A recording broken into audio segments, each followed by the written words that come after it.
akka warqee funyaan booyyeetti jiru akka jaamaa ulee of harkaa gatee akka dhagaa karaarraa baaramu akka warqee supheedhaan guyyoonfamu na baraartee na baraartee dhiiga kee haraaraan naaf arjoomtee na baraartee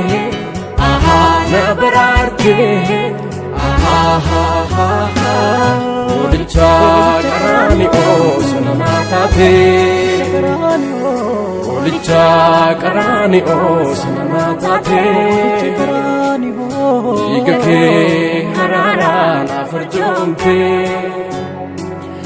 Olicha Qaraani'oo sana naa taatee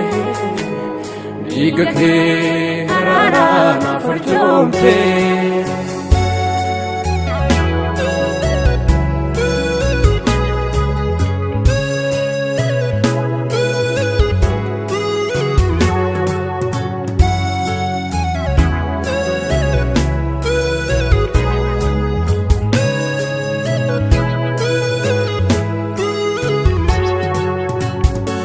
Museenoo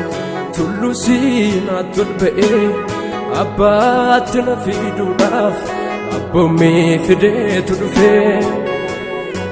hojiin koo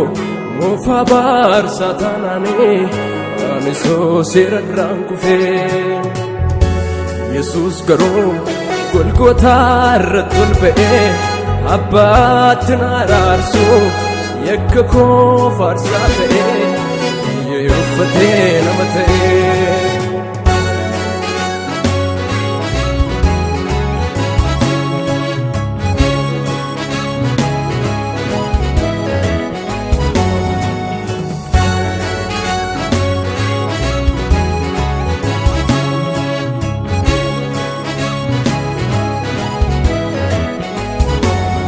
akka luboota warra kaanii dhiiga hoolotaan mi'eessinee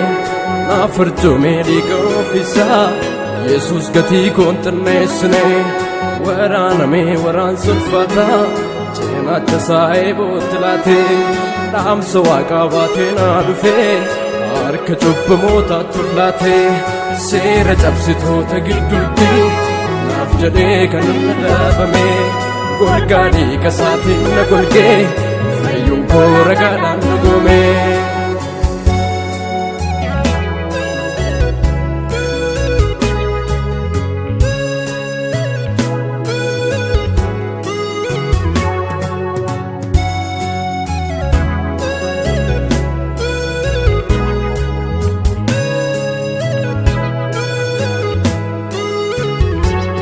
haala gummaatu narraa jabee dhiigaraaraan araaramee hariiroon abbaa wajjin qabu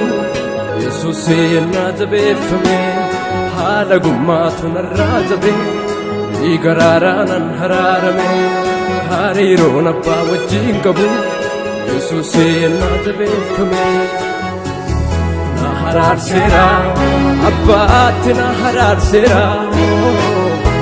haraarseera namattuu na haraarseera na haraarseera ofittuu na haraarseera wadaroo jaalalaatti jireenyatti na dhiyeesseera.